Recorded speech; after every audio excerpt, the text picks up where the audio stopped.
on base? I don't know. We'll see what happens. Just kind of break it down. Well, it's obviously, it's a great card with great fights, but there's a lot of great fights at 170 on this card too. So, I think pretty much anybody who's fighting on this card, they come off looking great and exciting.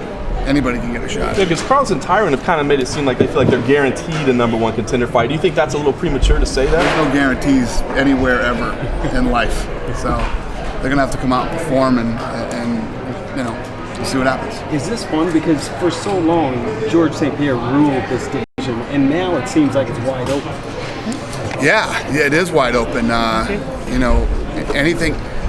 If you look at this, if you look at the fight with Johnny Hendricks and George St. Pierre, normally you'd be like Johnny Hendricks. A lot of people thought Johnny Hendricks won that fight. I thought Johnny Hendricks won that fight, and you'd be like, Johnny Hendricks is probably going to win. Johnny Hendricks is probably the toughest guy at 170. But the stylistic matchup here between him and Robbie Lawler, anything is possible. It's an exciting fight.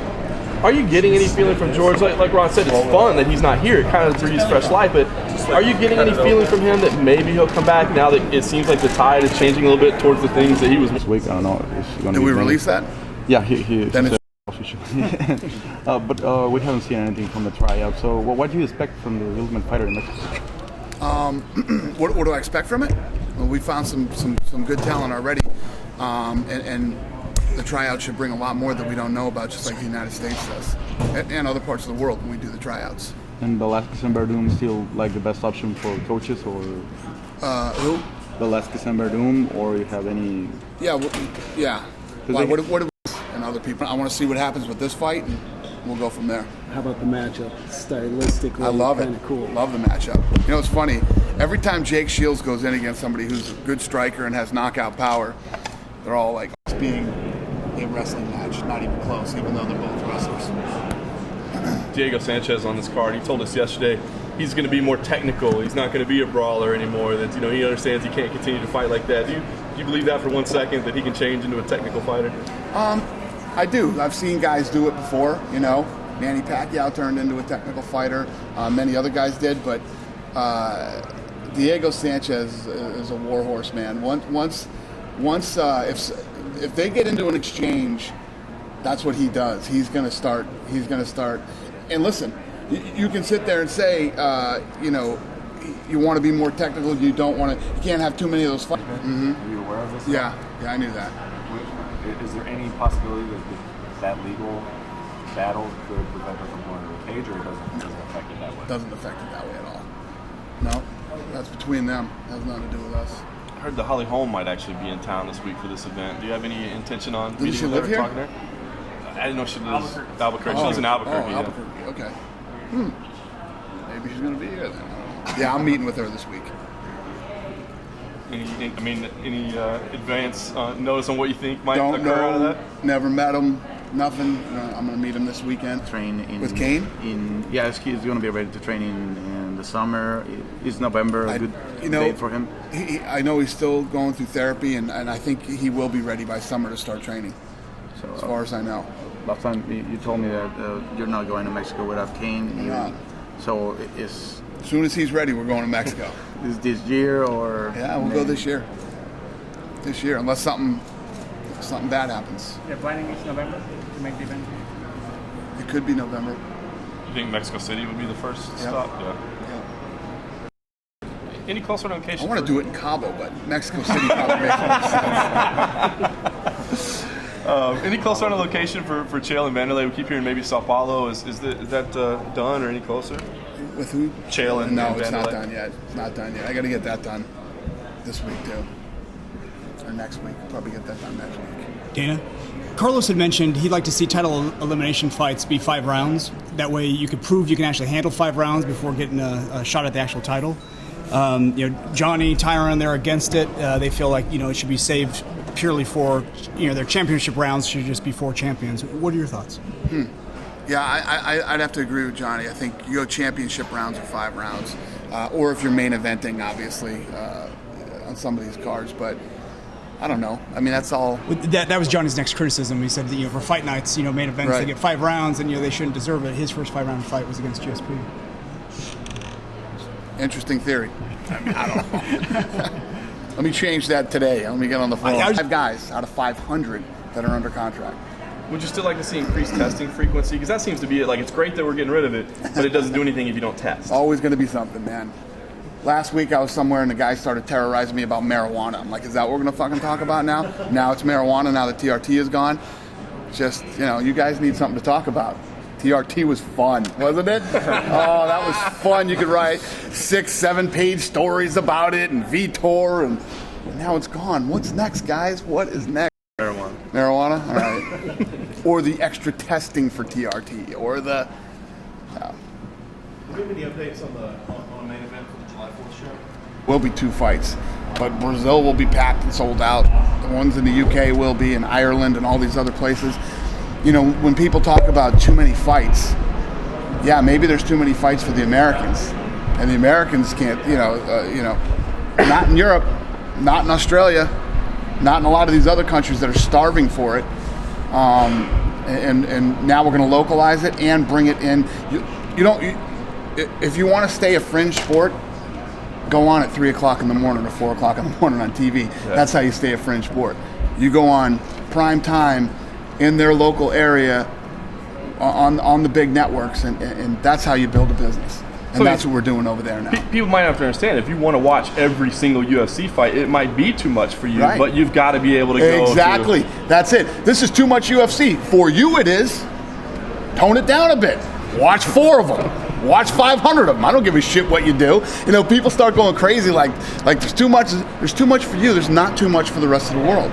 And what we're doing when we're over there building that business. And I saw the negative comments about Fight Pass and all this stuff. Fight Pass is kicking ass. What, again, people over here don't realize is there are countries that are starved for it, and they want to see all this stuff, and they want to watch all the old content, So while, yes, we might have a few people bitching about Fight Pass, I'm not buying Fight Pass, another $10 for people around the rest of the world, it's fucking running. It's very successful for them. What we're doing is completely different than what they're doing. And, you're always going to have people who are going to bitch, but Fight Pass has been a massive home run for us.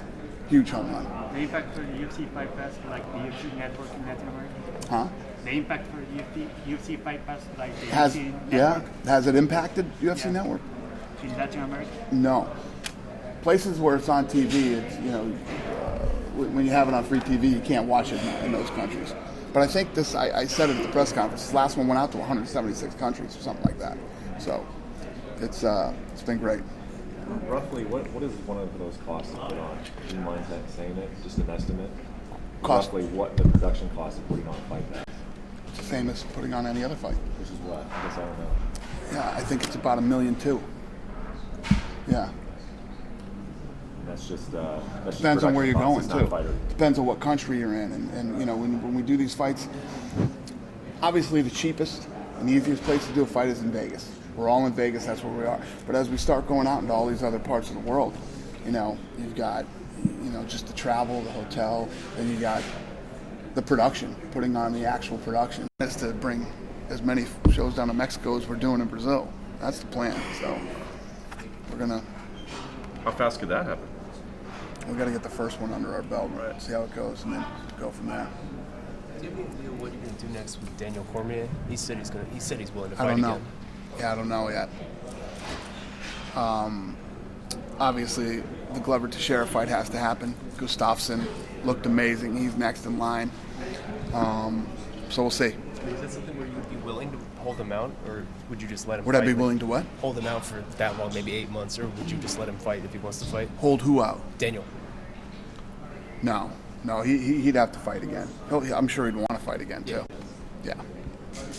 Everybody's tied up though. If you look at the light heavyweight division right now, everybody has a fight that would fight Daniel Cormier. Look, we just had to pull that kid out of freaking, and fight that night. So, how about who did he say? Bader? Sorry, Bader have a fight? Sorry. Bader does have a fight, I think. Speaking of selling out stage. Hey, this is completely random, but I promise I'd ask. I was out with DMX last night. Totally random. Everybody knew he was on it. Nevada knew he was on it. He came in and was asking for an exemption. you know, the guys who are on TRT look at the TRT like, this is what I need, this is my medicine from the doctor. Why would you get off it and go cold turkey and just be off TRT to go to the state of Nevada? Makes no sense. Well, because he knew that there was a chance they weren't going to let him use it. So essentially, if they turned him down, then he was going to say, well, I'm not going to take that fight. Like, if he would have stopped earlier when the fight was announced, maybe they would have approved him for it and said, you can get back on it. But by staying on it, then he effectively removes himself from that fight. That makes no sense. That literally makes no sense. The guy's on TRT. He has a doctor's prescription for TRT. He's on it. He on it every time he fought somewhere. He asked for an exemption. He was tested pre and post fight. Tested for the. He should get off it to fly into the state of Nevada and apply for a license. That makes no sense. Rather than having an immediate ban, do you think they should have like maybe post or pre dated it in the future? Rather than having an immediate ban on it for all fighters, do you think maybe they should have given everyone, hey, in 4 months it's going to be? No, I think they should have banned it. I think they did the right thing. Yeah, I think they did the right thing. You know, everybody is going to have an opinion on TRT and what they think, but the right answer for everybody at the end of the media got what they wanted. He's banned. He's not fighting Chris Weidman, and the media got what they wanted. What about that one test result that's out there? No Chris Weidman fight with Vitor. What about that one test result that's out there that the result hasn't been revealed yet? Do you think he should reveal that or sign off and allow the commission to reveal it? Or, you know, he's... That's up to him. That's up to him. I mean... Are you privy to the result of it? You know, I am, and I don't understand that stuff either. I don't get it. Makes no sense to me. Another reason why it should be banned. Because nobody gets it. Nobody understands it. And then if you talk to 3 different experts, they all have different answers on what it means and what go back and forth and come up with different. Just go away. Is Chael going to be good with the Vanderlei fight? I think so. Yeah. I mean, I haven't heard otherwise. One of the things about Chael Sonnen, he's a very good communicator. So if Chael, felt that something was in jeopardy or something wasn't going to happen, he would let us know. So you haven't got that fight done because of Vanderlei, not for Chael? Yeah, there's a lot more to that story than... Please share. We can't right now. I mean, is it frustrating for you? Because obviously that's such a big fight. This is a frustrating job. Shit happens to me every day. Every day when I get up. Although the last couple days have been pretty good. There hasn't been any shit the last couple days, but yeah, this is what we do. Shit pops up every day. Is there any chance that just doesn't get done? I mean, you've already filmed the show. It'll get done. We'll get it done. But Vanderlei's basically balking right now? No, he's not balking at all. No, he's not balking, not even a little bit. Just over money? Nope, it's not over money either. So what is it? What else? Ask you, you know. I can't tell you. Like yes or no. It has to do with the show. It has to do with the show. That's all I tell you. So you're saying we'll find that on Fight Pass? That's pretty much what you're... Exactly. All right. Exactly. We can revisit this in a couple months. Going back to Belfort, is he now going to have to take another fight in order to get in a shot of the Weidman fight, or is he? No. I mean, if he's ready to go and he can get licensed, he's good to go. Yeah.